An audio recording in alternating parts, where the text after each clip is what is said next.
Aurore Delplace et Kevin Levy forment un couple uni depuis près de 15 belles années. Et de leurs amours est né le petit Aaron, le 8 octobre 2021.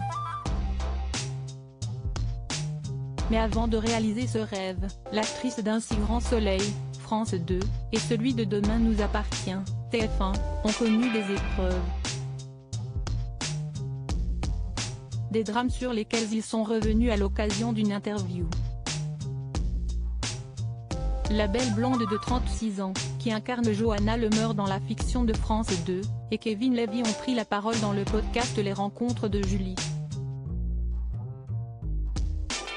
L'occasion de faire savoir qu'ils sont assez complémentaires sur de nombreux domaines comme l'organisation chez eux ou l'éducation de leur fils. Un enfant qu'ils ont ardemment désiré.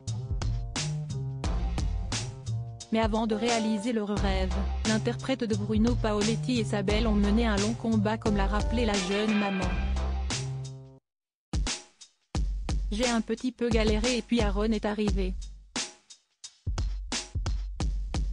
Mais si est-il vrai que toute ma grossesse, jusqu'à ce que je sois grosse, j'étais en flip permanent. Donc, ça a été dur de profiter complètement de ma grossesse, a-t-elle déclaré. Et son compagnon d'ajouter, ça a été compliqué. Je pense qu'il y a tellement de femmes qui passent par là.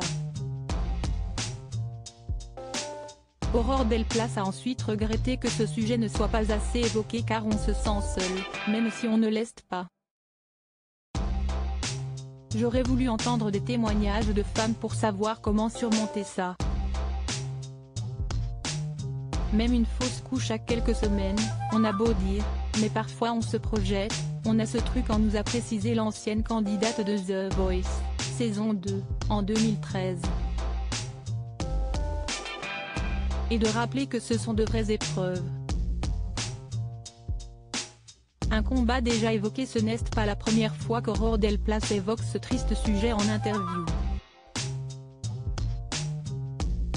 En mars 2021, elle révélait qu'elle avait été victime d'une fausse couche auprès de Télé 7 jours, au moment d'évoquer celle de son personnage.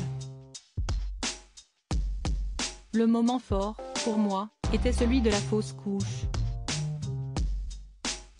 Il y a énormément de femmes qui vivent cela, et je l'ai moi-même vécu aussi.